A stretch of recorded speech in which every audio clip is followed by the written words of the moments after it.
नमस्कार दोस्तों, स्वागत है आपका फटाफट खबरों में। लेकिन उससे पहले अगर आप भी हिंदू मुसलमान भूलकर इस बीमारी से लड़ने में देश के साथ हैं तो आप इस वीडियो को लाइक कीजिए और लाल बटन को दबाकर इस चैनल को फ्री में सब्सक्राइब करके घंटी बजाकर कमेंट में लिखिए जय हिंद। रुख करते हैं पहले खबर की तरफ। कोरोना संकट, अब महाराष्ट्र में किराएदारों को राहत। 3 माह तक टला किराया ना चुका पाने पर मकान मालिक नहीं खाली करा सकेंगे कमरा। जी हां दोस्तों, कोरोना वायरस के संकट के बीच महाराष्ट्र सरकार ने राज्य में रह रहे प्रवासी लोगों को बड़ी राहत दी है। महाराष्ट्र राज्य आवास विभाग ने शुक्रवार को मकान मालिकों से कम 3 महीने तक किराएदारों से किराया वसूली को टालने के लिए कहा है। 3 महीने के किराया ना देने पर भी मकान मालिक उन्हें मकान से खाली करने के लिए नहीं कह सकते हैं। अगर मकान मालिक ऐसा करते हैं तो उनके खिलाफ कार्रवाई की जाएगी। महाराष्ट्र सरकार ने राज्य में फंसे मजदूरों को देखते हुए यह कदम उठाया है। राज्य में मौजूद भारी संख्या में मजदूरों को इस बात का डर सता रहा है कि कहीं किराया ना देने पर मकान मालिक उन्हें घर से बेदखल ना कर दें।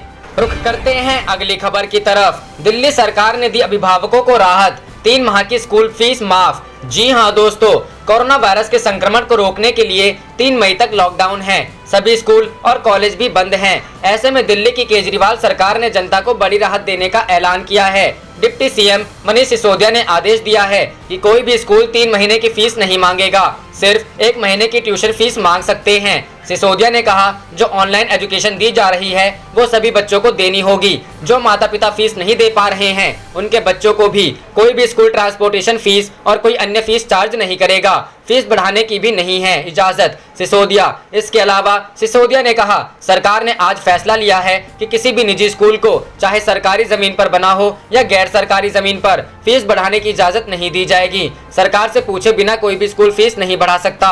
स्टाफ को समय पर सैलरी दे स्कूल। मनीष सिसोदिया ने कहा, सभी निजी स्कूलों की ये जिम्मेदारी है कि वे अपने सभी स्टाफ को टीचिंग और नॉन टीचिंग समय पर सैलरी दे। अगर उनकी आय में किसी तरह की कमी है तो वो अपनी पेरेंट संस्था से पैसा लेकर उसको पूरा करे। जो स्कूल आदेशों का पालन नहीं करेंगे उनके खिलाफ कार्रवाई की जाएगी। रुख करते हैं अगली खबर की तरफ। दिल्ली एनसीआर में तेज हवाओं के साथ बारिश, गर्मी से मिली राहत। जी हां दोस्तों, दिन भर की तेज गर्मी से घरों में बंद दिल्ली और एनसीआर के लोगों को शाम में बारिश ने राहत पहुंचाई। दिल्ली, नोएडा और गाजियाबाद में बारिश से गर्मी से बेचैन लोगों ने राहत की सांस ली। मौसम विभाग के मुताबिक उत्तर भारत में पश्चिमी विक्षोभ के सक्रिय रहने की वजह से मौसम में बदलाव आया है। उत्तर भारत के पहाड़ी राज्यों और कुछ मैदानी इलाकों में इसका असर देखा गया। आईएमडी के मौसम विज्ञानी और प्रादेशिक पूर्वानुमान केंद्र के प्रमुख डॉक्टर कुलदीप श्रीवास्तव के मुताबिक पिछले 3-4 दिनों से हिमाचल प्रदेश, उत्तराखंड, जम्मू कश्मीर समेत दिल्ली और एनसीआर के इलाके भी पश्चिमी विक्षोभ के सक्रिय रहने से मौसम में यह बदलाव आया है।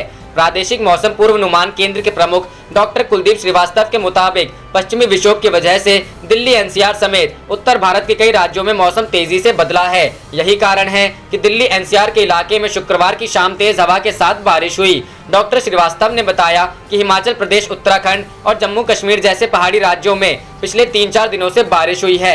वहीं हरियाणा और दिल्ली के आसपास के इलाकों में भी इसका असर है। रुख करते हैं अगली खबर की तरफ। केजरीवाल की अपील, हमें बताएं कौन भूखा है, हम पहुंचाएंगे खाना, आवास का भी दावा। जी हां दोस्तों, मुख्यमंत्री अरविंद केजरीवाल ने दिल्ली वालों से अपील की है कि वह बताएं कि कहां कौन भूखा है। दिल्ली सरकार उस तक खाना पहुंचाएगी। इतना ही नहीं, जरूरतमंदों को आवास भी मुहैया कराया जाएगा।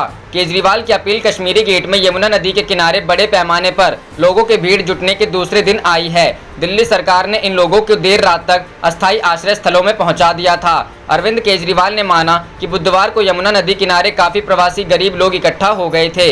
जानकारी मिलते ही सरकार ने तत्काल उनके रहने और खाने का इंतजाम कराया। रुख करते हैं अगली खबर की तरफ। चीन से मिली 50,000 पीपीई किट जांच में फेल, डॉक्टर्स को भी हो सकता था संक्रमण। जी हां दोस्तों, कोरोना का संक्रमण दुनिया भर में पैर पसार रहा है। मीडिया रिपोर्ट्स के मुताबिक इस वायरस का अब तक कोई इलाज नहीं मिल पाया है। वहीं ग्वालियर स्थित रक्षा अनुसंधान एवं विकास स्थापना के निदेशक ने बयान दिया है कि आरडीई की जांच में चीन से गिफ्ट में मिली 50,000 पीपीई किट फेल हो गई है। डीआरडीई के निदेशक का कहना है कि एक बैच की किट जांच में फेल हो गई है। यदि इनका इस्तेमाल डॉक्टर या पैरामेडिकल स्टाफ करते और उनके संपर्क में दूसरे लोग आते तो उनको संक्रमण फैल सकता था। रुख करते हैं अगली खबर की तरफ। रिजर्व बैंक ने फिर बनाई जीडीपी पर चुप्पी, क्या इकोनॉमी की हालत बहुत खराब है। जी हां दोस्तों, भारतीय रिजर्व बैंक ने एक बार फिर देश में सकल घरेलू उत्पाद ग्रोथ के बारे में अपना कोई आकलन पेश नहीं किया है। 27 मार्च को मौद्रिक नीति की समीक्षा पेश करते समय भी रिजर्व बैंक ने परंपरा के विपरीत जीडीपी के बारे में कोई अनुमान नहीं दिया था। आज यानी 17 अप्रैल को अपने प्रेस कॉन्फ्रेंस में एक बार फिर गवर्नर शक्तिकांत दास ने जीडीपी ग्रोथ का कोई आकलन पेश न करते हुए अंतर्राष्ट्रीय मुद्रा कोष के अनुमान को बता दिया। इससे कई तरह के सवाल खड़े होने लगे हैं। रुख करते हैं अगली खबर की तरफ। किसानों, मजदूरों, छोटे उद्योगों की हालत पस्त, प्रियंका गांधी ने सीएम योगी को लिखा खत।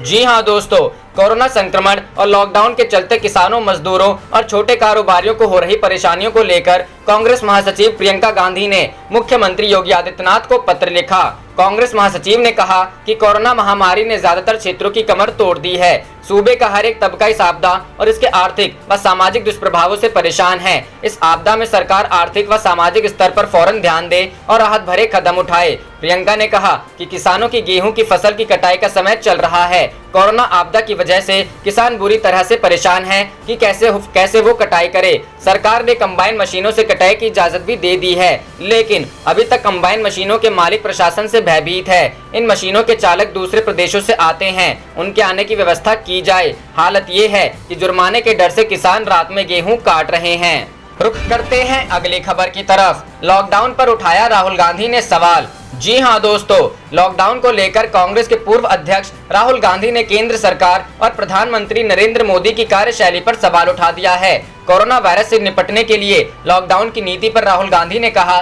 कि इसके जरिए कोरोना वायरस के संकट को हरा नहीं पाएंगे। राहुल गांधी ने कहा कि कोरोना को हराने का एक ही तरीका है कि इसकी टेस्टिंग बड़े स्तर पर की जाए। देश में रैंडम टेस्टिंग भी होनी चाहिए। एक जिले में औसतन सिर्फ 350 टेस्ट हो रहे हैं, जो नाकाफी है। देश में टेस्टिंग की दर बहुत कम है और इसके चलते ही कोरोना वायरस के मरीजों की सही संख्या के बारे में पता नहीं चल पा रहा है। जब देश से लॉकडाउन हटेगा तो कोरोना वायरस का खतरा और बढ़ेगा। इस सच्चाई को समझना होगा।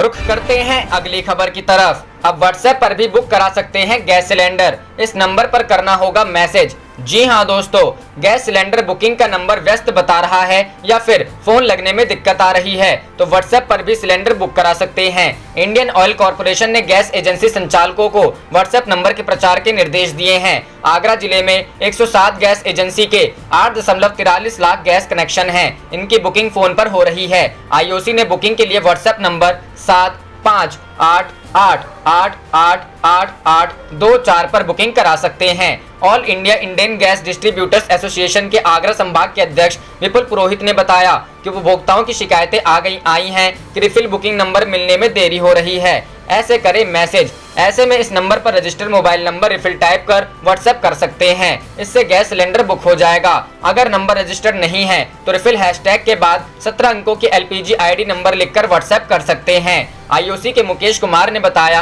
कि सिलेंडर सप्लाई होने के 15 दिन बाद ही दूसरे सिलेंडर की बुकिंग हो सकेगी। उज्ज्वला योजना के लाभार्थियों के खाते में धनराशि आना शुरू हो गया है। इस धनराशि को निकालकर लाभार्थी सिलेंडर बुक कराएं और हॉकर को गैस की कीमत का भुगतान कर दें। इनको इसी प्रक्रिया से अप्रैल, मई और जून में एक सिलेंडर निःशुल्क दिया जाएगा। रुख करते हैं अगली खबर की तरफ। कोविड-19 पर राहुल गांधी की प्रेस कॉन्फ्रेंस, सोशल मीडिया पर खूब हो रही तारीफ। जी हां दोस्तों, भारत में बढ़ रहे कोरोना वायरस को कहर को लेकर कांग्रेस के पूर्व अध्यक्ष राहुल गांधी सोशल मीडिया के जरिए लाइव हुए। इस दौरान राहुल गांधी ने देश में कोरोना को लेकर बढ़ रहे मामलों के बारे में संवेदना जताई, साथ ही मीडिया के सवालों का बेबाक जवाब दिया। उन्होंने कोरोना संकट के समय एक विपक्ष की भूमिका में जो कुछ भी कहा उसकी सोशल मीडिया पर काफी तारीफ हो रही है। मीडिया को संबोधित करते हुए राहुल गांधी ने कहा, मेरी बातों को आलोचना ना समझें, इसे एक सुझाव के तौर पर ले। मैं कुछ रचनात्मक सुझाव देना चाहता हूं। मैं पिछले कुछ महीने से विशेषज्ञों से बात कर रहा हूं। उस आधार पर कह रहा हूं कि लॉकडाउन रेड बटन है, ये कोरोना का पूरा इलाज नहीं है। लॉकडाउन खत्म होते ही वायरस अपना काम करने लगेगा। इस समय का उपयोग बड़े पैमाने पर टेस्टिंग के लिए करना चाहिए।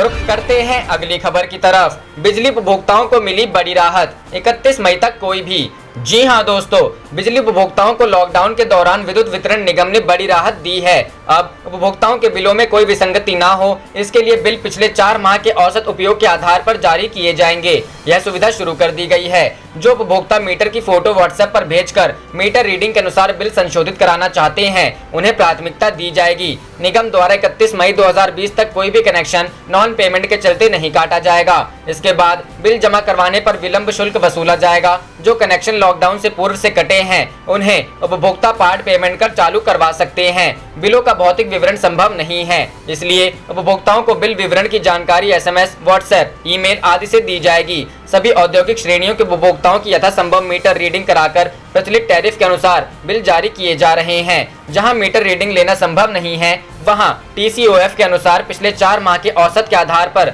बिल जारी किए जाएंगे। उपभोग माह की लॉकडाउन की अवधि के अनुपात में स्थायी शुल्क की राशि 31 मई 2020 तक स्थगित कर दी है। आप देख रहे थे आपका अपना चैनल जय हिंद जय भारत।